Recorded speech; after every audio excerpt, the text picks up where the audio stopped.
12.3 내란세 사태로 인해서 대한민국의 경제가 한겨울 한파보다 무섭게 꽁꽁 얼어붙었습니다.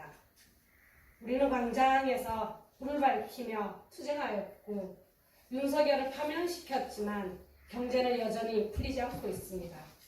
심지어 트럼프 당선 이후 관세전쟁, 환율, 수출, 미래산업까지 먹구름이 끼었습니다.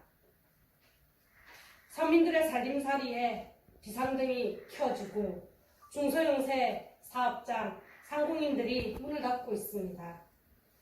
노동자들의 임금 빼고 다 올랐다 아우성치고 있으며 이 상황에서 서민들이 어떻게 살 수 있겠습니까? 10원 삭감해서 최저임금만 받고 있습니다. 한평남집 부스에서 온갖 매연과 언제 일어날지 모르는 사고로 생명과 안전 위협을 무릅쓰고 도민과 도로를 이어주는 중요한 역할을 하고 있다고 저는 생각하고 있는데 가라옵자! 가라옵자! 가라옵자! 가라옵자! 시작! 예, 두 번째만 최저임금 차등지급을 주장했습니다.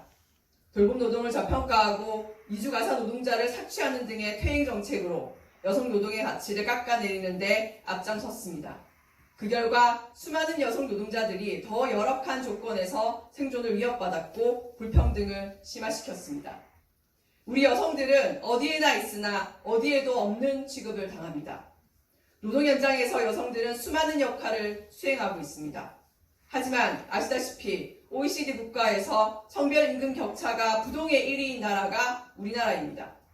오랜 기간 여성들의 노동은 존중받지 못했습니다. 가사노동과 돌봄노동은 사랑과 헌신의 이름으로 여성들에게 가중되었습니다. 가정에서의 돌봄이 한계에 이르자 사회적 노동이 되었으나 그 역시 여성들이 주로 전담하고 있으며 그 노동값은 최저입니다. 비혼 여성들은 일상에서의 젠더 폭력에 대한 불안전함으로 인해 주거 비용이 배로 듭니다. 그리고 직장에서 경험하는 성적 괴롭힘과 성차별은 기본값입니다. 기혼 여성들은 출산과 육아로 인해 일을 지속하기 쉽지 않은 실정입니다.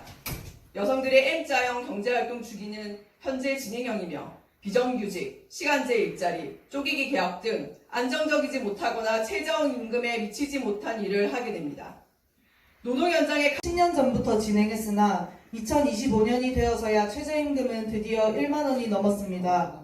그러나 최저임금 인상률보다 더욱 높게 뛰는 물가를 보고 있으면 1만 원이 넘은 것에 하나도 기쁘지 않습니다. 친구들은 모두 하나같이 월급 빼고 다 올랐다는 말을 입에 달고 삽니다. 사회 초년생인 청년들에게는 이 최저임금 문제가 더욱 큰 문제로 돌아옵니다. 요즘은 주휴수당을 주지 않기 위해 한 주에 15시간 이상의 알바를 찾는 곳도 점점 줄고 있습니다. 한 주에 14시간 정도를 일하면 한 달은 약 56만 원에서 60만 원 정도의 돈입니다. 이 돈으로 청년들은 월세도 내고 밥도 먹고 하면 정말 남는 게 없을 지경입니다. 청년들은 투잡, 쓰리잡을 하며 생계를 이어가고 있습니다. 더 이상은 최저임금이 최고임금이 되는 이 현실을 가만둘 수 없습니다. 이번 빛의 혁명으로 지금의 청년 세대들의 힘을 느낄 수 있었습니다.